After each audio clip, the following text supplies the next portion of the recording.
A peaceful afternoon in the park. A man sits alone on a bench, enjoying the quiet, until a police officer approaches. What starts as a simple interaction quickly takes an unexpected turn. Tension rises, power is tested, and in just a few moments, everything will change. Stay tuned to witness a moment that no one saw coming. Don't forget to like this video and subscribe to the channel for more powerful stories. Also, tell us in the comments where you're watching from. We'd love to know. The golden rays of the late afternoon sun filtered through the towering oak and maple trees, casting long, dappled shadows across the park. A light breeze carried the scent of freshly cut grass and blooming flowers, mingling with the distant sounds of laughter, the rhythmic chirping of birds, and the occasional rustling of leaves. Joggers padded along the winding trails, their steady footsteps blending with the natural symphony of the park. Families lounged on blankets, sharing quiet conversations and snacks, while children squealed with joy near the playground. Dogs chased frisbees, their enthusiastic barks punctuating the otherwise serene atmosphere. Cyclists glided smoothly along the paths, their bells ringing occasionally as they maneuvered around pedestrians. Near an old, weathered oak tree, a wooden bench stood alone. The paint on its surface had long since faded, worn down by years of sun and rain. Upon it sat a man whose presence was unassuming yet quietly commanding, as though he had always belonged there. He exuded an air of ease and stillness, one hand resting casually on the back of the bench, the other holding a small bottle of water. His expression was unreadable, neither welcoming nor distant, as he observed the park around him with a calm, practiced gaze. Sitting there, Sly Stallone appeared like any other man enjoying a peaceful moment, yet there was something about him, an intangible weight that surrounded him like an aura. His face, chiseled with years of experience, bore the unmistakable lines of a man who had seen both victory and hardship. His muscular frame, concealed beneath a simple gray hoodie and athletic pants, hinted at a lifetime of discipline. His presence was solid, unshakable, yet it carried no arrogance. Instead, it was the kind of presence that came from a man who had nothing to prove. He broke a piece of protein bar in his hand, tossing small crumbs at his feet. A group of pigeons quickly gathered, bobbing their heads as they pecked at the offerings. He watched them in silence, his breathing steady, his mind absent of worry. Across the park, the rhythmic, deliberate thud of polished boots striking pavement disrupted the gentle harmony. The sound carried with it an air of authority, a sharp contrast to the relaxed cadence of the park's usual inhabitants. Each step was measured, controlled, exuding an expectation of obedience. It was the stride of a man who had spent years ensuring that others recognized and responded to his presence. Officer Brent Carlisle, a towering figure in his meticulously pressed LAPD uniform, moved through the park like a wolf surveying its domain. His mirrored sunglasses reflected the world in cold, impersonal fragments, masking the sharp, appraising eyes beneath them. The utility belt strapped securely around his waist carried the polished instruments of his authority: a baton, handcuffs, a taser, and his standard-issue firearm. Each tool clinked faintly with his movement, an audible reminder of his power. His face, square-jawed and hardened by years on the force, bore the expression of a man who believed respect was not given but taken. Carlisle was not a man known for patience or kindness. His reputation preceded him among those who frequented this part of the city. He was not simply a keeper of order, but an enforcer of his own brand of control. People learned quickly that challenging him brought swift consequences, and those who failed to recognize the boundaries he set rarely forgot their mistake. As he patrolled the park, his eyes scanned over the crowds, categorizing the people within moments: joggers, families, teenagers, dog walkers. Harmless, nothing worth his attention. Then his gaze landed on the man sitting alone on the bench. Something about him unsettled Carlyle. He wasn't doing anything unlawful, but his stillness, his calm, seemed out of place. He wasn't jogging. He wasn't picnicking. He wasn't playing with a dog or entertaining a child. He was simply sitting, watching, breathing. That alone was enough to put Carlyle on edge. In his experience, people who lingered in public spaces without an obvious purpose were either loiterers or troublemakers, sometimes both. There was a certain self-assurance in the way this man occupied the bench, a quiet certainty that Carlyle found irritating. He had encountered types like this before. Men who didn't flinch, who didn't scramble to explain themselves, who thought authority was something that applied only to others. Carlyle enjoyed correcting those kinds of people. It was, in his eyes, a public service. Veering off the main path, he adjusted his course, his boots striking the pavement with deliberate intent. His right hand brushed against the handle of his baton, a subconscious habit rather than a necessity. He didn't expect trouble, but he never hesitated when an opportunity arose to assert his presence. Around them, the park continued its peaceful rhythms. A woman walking her dog slowed her pace, glancing between the officer and the solitary man on the bench. A group of teenagers playing catch exchanged quick, knowing looks. They had seen Carlyle work before. The officer came to a stop, his imposing shadow falling over Stallone. He planted his feet wide, his hands resting on his belt, radiating the quiet intimidation that demanded immediate compliance. The pigeons at Stallone's feet scattered at the officer's arrival, their wings flapping in a burst of startled motion. Stallone remained still. He did not shift, did not adjust his posture. He did not acknowledge Carlyle's presence, nor did he appear to be ignoring him. He simply existed, unbothered by the shift in atmosphere. Carlyle's jaw tightened. He was used to people reacting to his presence, nervous shifts, immediate explanations, submissive compliance. But this man did nothing. No recognition, no apology, no obedience. The air between them thickened. The surrounding sounds of the park seemed to dull under the invisible weight of the moment. A single breath stretched between them, suspended in quiet expectation. Carlyle inhaled slowly, his nostrils flaring as he suppressed the wave of irritation bubbling beneath his skin. This was the part where most people realized who they were dealing with and adjusted accordingly. But the man remained as he was, as if Carlyle was of no consequence. The silence would not last. Carlyle's patience was a brittle thing, worn thin by years of dealing with people who needed to be reminded of their place. The fact that the man before him hadn't moved, hadn't even acknowledged his presence, gnawed at him. His authority was an unspoken command, an expectation ingrained in his interactions. But this man, this calm, unmoving figure, was treating him as though he were nothing more than a passing breeze. It was unacceptable. Carlyle took a step closer, his polished boots grinding subtly against the pavement. The movement sent a clear message. This was not a casual encounter. His fingers flexed once against his belt, brushing the baton's handle again, not as a threat, but as an anchor. "You got a problem, buddy?" His voice was flat, the kind that cut through the soft hum of the park and demanded an answer. Slowly, Stallone turned his head, finally shifting his gaze up to the officer. His expression was unreadable, neither amused nor annoyed, simply observing. His eyes, sharp and knowing, locked onto Carlyle's face.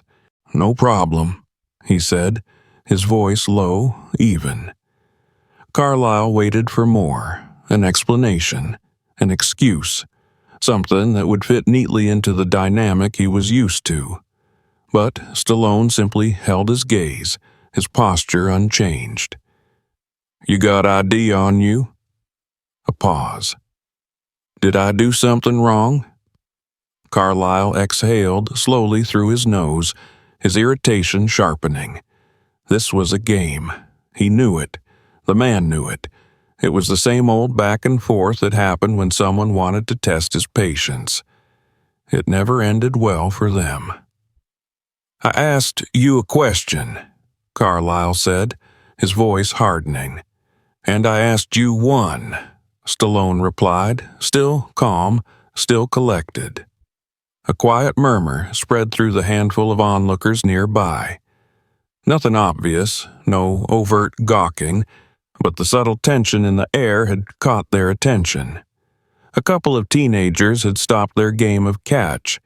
A woman with a dog lingered, pretending to adjust the leash.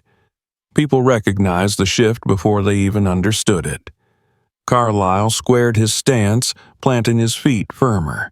His fingers tapped once on his belt. "You're in a public park, sitting alone, no visible purpose. That's enough reason for me to ask," he said. "Now, ID, let's see it." Stallone took another deliberate pause, then slowly reached into his hoodie pocket. Carlyle's body tensed automatically. His hand moved instinctively closer to his baton. But Stallone didn't pull out a weapon. Instead, he retrieved a small bottle of water. With the same slow precision, he twisted off the cap, took a sip, then set the bottle down beside him. Carlyle's jaw clenched. It wasn't just the lack of fear, it was the absolute indifference. "You're ignoring a direct order from law enforcement," Carlyle said, his voice lower now, edged with something colder. "No," Stallone corrected. "I'm sitting on a bench, minding my own business." Carlyle's fingers wrapped around the handle of his baton. A small movement, but a deliberate one. The air between them thickened, charged with something more than just words. The park, though still bustling with life, felt muted, as if the earth itself was waiting to see what would happen next. A jogger who had been approaching suddenly changed direction, cutting across the grass. The woman with the dog took a cautious step back. The teenagers no longer pretended to be distracted. Everyone who had seen Carlyle in action before knew that a line was about to be crossed. The tension between the two men hung heavy. Stallone still hadn't moved beyond that simple sip of water, but his gaze had not wavered. There was no challenge in his eyes, only patience. A patience that grated against every instinct Carlyle had. He didn't like being made to feel small. He didn't like people who thought they were above the rules. Carlyle's grip on the baton tightened. This would be over in a second. Carlyle's grip on the baton tightened further, the tension in his fingers turning his knuckles white. The weight of the situation pressed down on him, and he was done waiting for compliance. The man sitting before him, unmoving and indifferent, had pushed past the point of tolerance. Carlyle was not a man who enjoyed being tested. He was a man who enforced order, and right now this was a disruption he intended to correct. His instincts, honed through years of asserting dominance, dictated his next move. Without another word, without waiting for an escalation beyond this unbearable defiance, he moved. The baton arced downward in a sharp, controlled strike, aimed at Stallone's shoulder. It was not meant to maim, just to send a message. The whisper of air cutting around the weapon was the only warning before impact. But the impact never came. In the blink of an eye, Stallone moved, not hastily, not with panic, but with the precise grace of someone who had lived in the world of violence long enough to anticipate it before it arrived. His body shifted just enough that the baton whistled past him, striking the wooden bench instead. The sharp crack of impact echoed across the clearing, sending a splinter flying from the battered wood. Carlyle barely had time to register the miss before he adjusted, twisting his wrist to redirect the weapon. His reaction was fast, years of training and muscle memory kicking in as he launched a second strike, this time aimed lower toward the side of Stallone's torso. But before the baton could complete its path, something happened that stopped everything. A single hand shot up, steady and controlled, closing around the baton's shaft with effortless precision. The movement was so fluid, so certain, that for a brief second Carlyle's mind refused to process what had just happened. The baton was no longer his. It had not been torn away, nor ripped from his grip. It had simply been stopped, taken, as though he had never been holding it to begin with. Silence followed, an unbearable silence that stretched across the park like a taut wire. The crowd that had gathered now stood frozen. The teenagers, who had been watching from a distance, no longer whispered among themselves. The woman with the dog had taken another step back, her fingers tightening around the leash. Phones had been raised, small glowing screens capturing every second of the unfolding moment. Carlyle's heart pounded. His fingers, still wrapped around the baton's handle, tried to pull back, to wrench it free, but it did not move. Stallone's grip was solid, unshakable. It wasn't the grip of a man who was struggling or fighting. It was the grip of a man who simply had control. For the first time since the confrontation had begun, a flicker of uncertainty passed through Carlyle's chest. A single, undeniable realization settled into his gut. He had made a mistake. His pride, however, refused to let him accept it. His instincts screamed at him to regain control. He yanked again, harder this time, but it was useless. Instead, Stallone's wrist turned, not violently, not forcefully, but with a slow and deliberate motion that carried an undeniable finality. Carlyle felt the unnatural angle of his own wrist twist in protest, his muscles resisting the movement, but it was already too late. The baton was slipping from his grasp. Then it was gone. The polished black shaft hit the ground between them with a hollow clatter, rolling once before settling on the pavement. The sound, though small, carried an immeasurable weight. The silence deepened. Carlyle's chest rose and fell in a sharp rhythm, his breath short and uneven.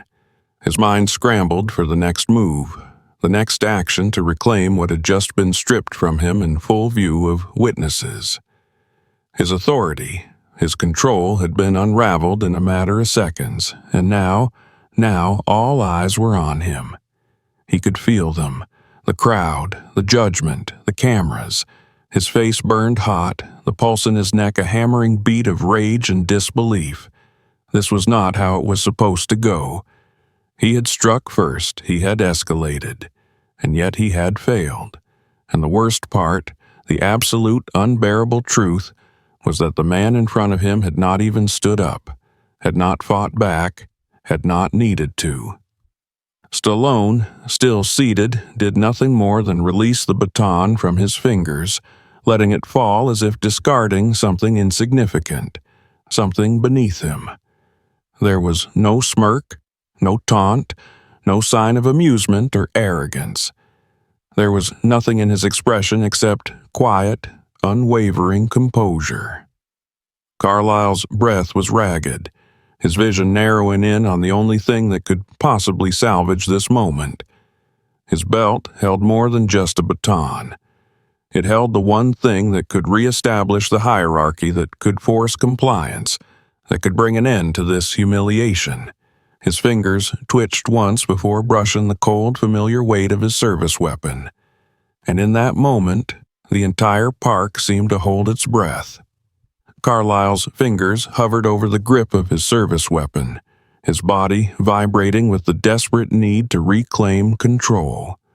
The unbearable weight of humiliation pressed against his chest, tightening his breath, clouding his judgment. The baton lay discarded between them, a symbol of his failure. But the gun could change everything. One motion, one swift action, and he could turn the tide back in his favor. He wasn't thinking of consequences. He wasn't thinking of cameras, of witnesses, of the eyes burning into him from all directions. He was thinking only of dominance, of restoring the power that had so quickly slipped through his fingers. He moved, but he never completed the draw. In the span of a breath, Stallone's hand was already on him. Not in aggression, not in force, just a movement so precise, so controlled that it felt inevitable. The moment Carlyle's fingers closed around the handle of his gun, Stallone's grip locked onto his wrist with effortless precision. It was not violent. It was not rushed. It was simply final. Carlyle's muscles tensed as he tried to pull back, to reclaim his authority, but it was no use. His wrist, the same wrist that had lost the baton, was now trapped again. His fingers, once so certain, now felt weak, his grip slipping against the cold metal of the weapon. His mind screamed at him to act, to fight, to do something, but his body was already betraying him. And then it was gone. The gun was no longer in his hand. The shift was so fluid, so seamless, that for a full second, Carlyle couldn't comprehend what had just happened. He had not felt it being wrenched away. He had not felt the usual resistance of a struggle. It had simply ceased to be his. The world around them seemed to pause. The murmurs of the crowd, once a quiet hum, now swelled into something sharper, more pronounced. People who had hesitated to record before now lifted their phones with urgency, their screens capturing the impossible. The impossible being that a trained officer of the law had just been disarmed with no more than a single motion. Stallone did not raise the weapon. He did not point it. He did not use it to assert dominance in return. Instead, he merely turned it in his hand, examining its weight with idle curiosity, as if the object held no meaning to him. Then, with the same slow deliberation that had defined his every action, he bent his knees, lowered the gun, and placed it neatly on the ground beside the fallen baton. The soft, metallic clink as it touched the pavement was barely audible, but it rang louder than any gunshot could have. Carlyle's breath came in short, uneven bursts. His arm tingled from the sudden loss of leverage, but it was nothing compared to the fire burning inside him. His face, already flushed with anger, now darkened with something closer to shame. His body screamed for retaliation, for some way to salvage what had just been taken from him. But his options had dwindled to nothing. The crowd knew it. The park knew it. And, worst of all, Stallone knew it. Still, the man did not gloat, did not revel in the moment, did not use his advantage to humiliate further. He simply straightened, returned his hands to his lap, and resumed his seat. As if nothing had happened, as if Carlyle had never even been a factor in his day, and that, more than anything, was what sent Carlyle's pride spiraling into fury. A low, sharp chuckle came from somewhere in the gathered crowd. The sound cut through the silence like a blade, and Carlyle's head snapped toward it. The humiliation was real. It was growing, and it was being recorded from every possible angle. His failure was no longer confined to this moment. It was immortalized. His heart pounded so hard against his ribs that he could barely think. His hands twitched at his sides, useless now that his tools of power lay abandoned at his feet. The weight of the stairs around him felt suffocating. But the worst was the stillness. Stallone's stillness. The complete and utter dismissal of his presence. Carlyle had never felt smaller in his life. His chest rose and fell rapidly as he searched for an answer, any answer, to reclaim authority. The gun was gone. The baton was gone. But there was still one thing left, one last resort. He lifted his radio, his fingers gripping the device with the force of desperation. His voice, when it came, was hoarse but loud. "Officer needs assistance. Immediate backup requested." The word carried through the humid air, cutting through the whispers and murmurs like a siren's wail. And then, somewhere in the distance, real sirens began to howl. The rising wail of sirens cut through the summer air, growing louder with each passing second. The park, once filled with the lazy hum of laughter and conversation, had shifted into something tense, something watchful. Every person who had witnessed what had just unfolded knew that the situation had changed. The confrontation was no longer between two men. It was now something larger, something far more dangerous. The weight of the moment pressed down on everyone present, an invisible force that seemed to still the very air around them. Carlyle remained frozen where he stood, his chest rising and falling in sharp, ragged breaths. His hands hung uselessly at his sides, fingers twitching with the leftover remnants of adrenaline and humiliation. He had lost his baton. He had lost his gun. And now he had lost the last shreds of control he thought he had. But the sirens, they were his last chance. His last hope to turn this narrative back in his favor.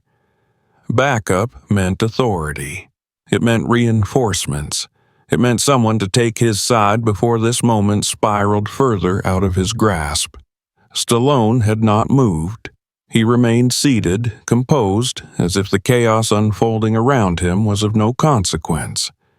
His eyes flicked once toward the sound of the approaching sirens, but there was no tension in his body, no indication that he was preparing to flee.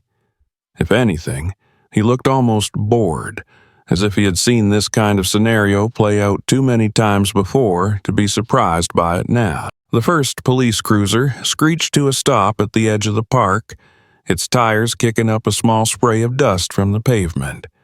Within seconds, the doors flew open, and two officers emerged. One was young, taut with readiness, his hand instinctively hovering near his holster. The other was older, seasoned, his face carved with lines that spoke of years spent making decisions with lasting consequences. His eyes scanned the scene with practiced efficiency, assessing everything before he even spoke. Carlyle took a step forward, his body still pulsing with the need to take back control. His voice, raw with frustration, cut through the thickening air. "He assaulted an officer. He disarmed me."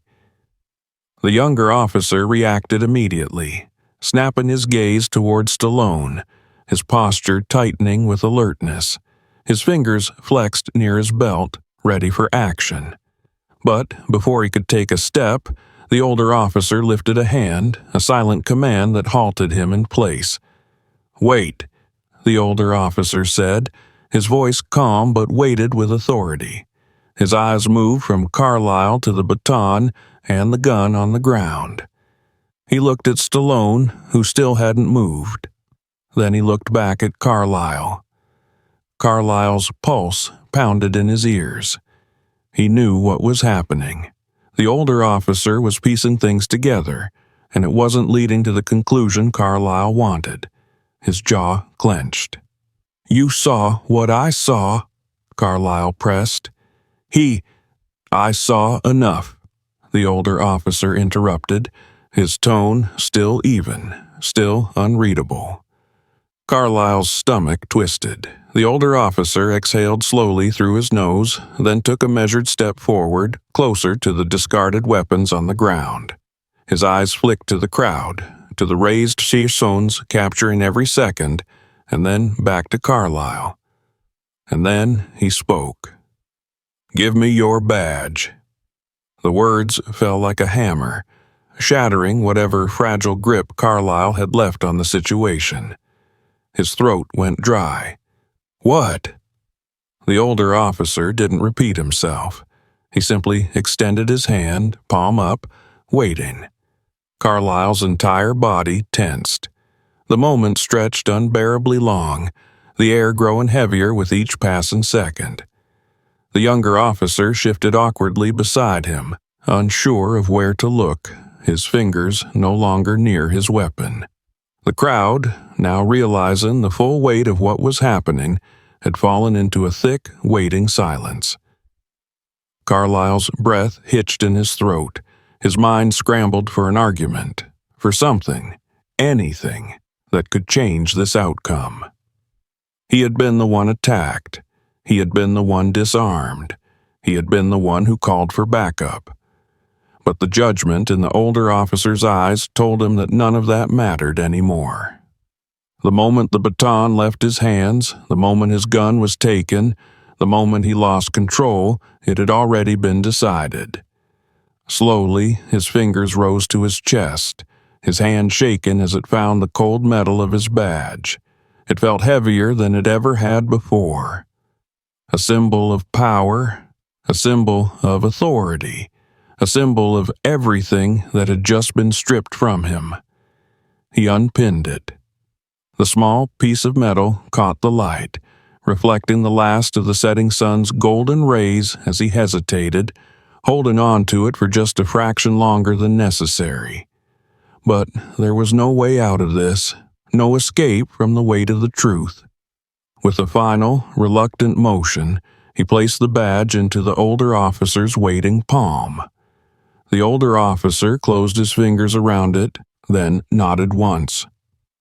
"Now the gun." Carlyle's stomach twisted harder. His pride, raw, burning, unbearable, screamed at him to resist. But what choice did he have? His hand dropped to his belt, unbuckled the holster, and pulled the gun free. But this time, when he handed it over, there was no hesitation. The moment it left his grip, he felt the weight of his career, his authority, his identity crumble into dust. The park, the world itself, seemed to exhale. The older officer nodded once more, his expression unreadable. Then he turned to Stallone. "Would you be willing to stay and make a statement?" Stallone's expression remained neutral, his posture as relaxed as ever. He let a beat of silence pass before he gave a single nod. A quiet murmur rippled through the gathered crowd, a mixture of disbelief, awe, and quiet understanding. Carlyle could hear none of it. All he could hear was the pounding of his own heartbeat, the deafening roar of his own downfall. Carlyle stood motionless, his fingers clenching and unclenching at his sides as the weight of what had just happened settled over him like a suffocating fog. His badge was gone. His gun was gone. His authority, stripped from him in a matter of moments, had been reduced to nothing more than a hollow memory. The burning heat of humiliation crawled under his skin, hotter than the sun that had begun its slow descent behind the trees. The world felt unsteady beneath his feet, the ground itself betraying him as his body screamed for action, for some way to fix this, to claw back what had been taken from him. But there was no fixing this. He could feel their eyes on him, the judgment in every gaze and every phone screen that remained raised, recording every painful second of his downfall. He knew how this would end. The videos would spread.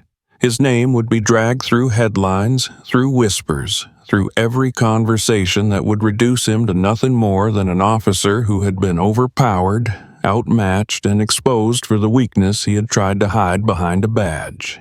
And worst of all, Stallone had done nothing more than exist. He hadn't attacked. He hadn't fought. He hadn't even raised his voice. Yet, in doing nothing, he had dismantled everything Carlyle had built his identity upon. The older officer still held his badge and gun, his expression unreadable as he gave a small nod toward the younger officer, signaling him to take control of the situation. The younger officer hesitated for only a moment before stepping forward toward Stallone, his posture cautious but lacking the tension that Carlyle had carried from the beginning. "Sir," the younger officer said, his voice careful, measured, "are you all right?" Stallone finally moved, the first real shift in his posture since the entire ordeal had begun. He exhaled, slow and steady, before nodding once. There was no gloating in his expression, no arrogance, just the quiet certainty of a man who had long since learned that true power did not need to be proven. The younger officer glanced down at the discarded baton and gun, then back at Stallone. "Would you be willing to stay a moment and give a statement?" For the first time, Stallone's gaze flickered, moving toward the crowd that had not yet dispersed, toward the rows of cameras that had captured every detail, every second. His expression remained unreadable, but there was something in the way he looked at them, something that spoke of a weariness, of a man who had seen too many moments like this unfold. He gave another small nod, a simple acknowledgement. The tension in the air shifted. A collective breath was released as the moment transitioned from something electric to something inevitable. The crowd, sensing that the climax had passed, began to break apart. Some turned away, shaking their heads in disbelief. Others lingered, whispering among themselves, their voices carrying the weight of what they had just witnessed. A few hesitated, still holding their phones up, uncertain if the moment was truly over. Carlyle barely noticed any of it. His mind was a haze of static, his pulse a relentless pounding in his ears. He wanted to scream, to fight, to do something, anything to erase the last 20 minutes of his life. But there was nothing left. The decision had been made. His fate had been sealed. And then came the final blow. The older officer turned back toward him, his eyes steady, his expression unreadable. "Go home, Dan." The words cut deeper than anything else that had happened. Carlyle flinched, barely, but enough that it could be seen. His mouth opened as if he was going to protest, but the look in the older officer's eyes stopped him.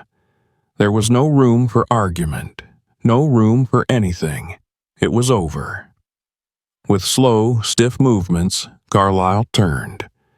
His feet felt heavy as he forced himself to walk, step by step, away from the clearing, away from the eyes that bore into his back, away from the moment that had unraveled everything he had built. He didn't look at Stallone. He didn't look at the crowd. He didn't look at the cameras, because he knew what he would see, and he couldn't bear to face it.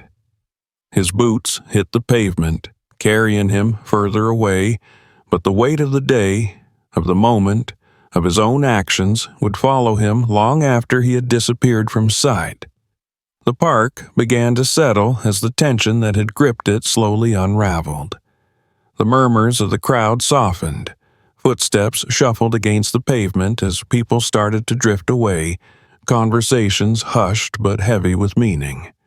The spectacle was over, but the weight of what had happened lingered like an imprint on the earth itself. The world had witnessed something that could not be undone. Stallone remained seated, unmoved by the commotion around him. His breathing was steady, his expression unreadable. He watched without watching as Carlyle's figure shrank into the distance, his steps rigid, his shoulders stiff with the weight of disgrace. The man had come here expecting compliance, expecting control, expecting to enforce his authority the way he always had. Instead, he had walked away with nothing. No badge, no gun, no power. The older officer exhaled slowly, rubbing a hand over his face as he turned his gaze back to Stallone. He studied him for a moment, as if trying to decide what to say, what words could possibly add meaning to what had already played out so clearly. Finally, he gave a small nod. "No charges?" he asked, though his tone made it clear he already knew the answer. Stallone met his gaze, his expression calm, unwavering. He shook his head once. "He's had enough." The officer nodded again, his lips pressing into a thin line. It was not gratitude that flickered in his expression, nor approval, but perhaps understanding. He had been on the force long enough to recognize moments like these, moments where justice did not come from paperwork or courtrooms, but from something quieter, something deeper. "Understood," he said simply. With nothing more to say, the officer turned away, motioning for the younger officer to begin gathering the scene, to clear away the remnants of what had transpired.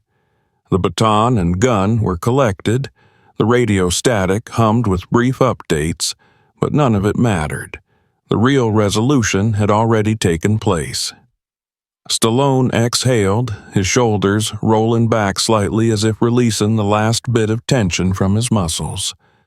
He pushed himself up from the bench, his movements slow, unhurried. The pigeons that had scattered earlier began to return, pecking at the last crumbs he had left behind, oblivious to the weight of the events that had unfolded around them. He took one last look around the park, his gaze sweeping over the paths, the trees, the fading glow of the sun dipping lower beyond the skyline. The world had already begun moving on.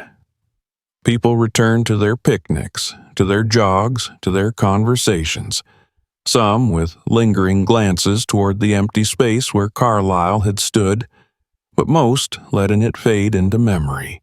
He adjusted his hoodie, took a slow sip from his water bottle, and then, without another word, he walked away. There was nothing left to prove. Behind him, the park continued as it always had, as it always would. The laughter of children echoed in the distance, the rustling leaves whispered in the warm evening air, and life went on, carrying with it the silent understanding that power, real power, was never about force. It was about presence, about knowing when to stand, when to move, and when to let the world speak for itself. And as the sun set, casting long golden shadows across the pavement, the truth remained. Power could be taken, authority could be stripped away. But respect was earned, and some men would never understand that. A moment of silence, a lesson learned, and a reminder that true power doesn't come from force, it comes from respect. What would you have done in this situation? Let us know in the comments. If you enjoyed this story, smash that like button and subscribe for more gripping content. Also, tell us where you're watching from. We'd love to hear from you.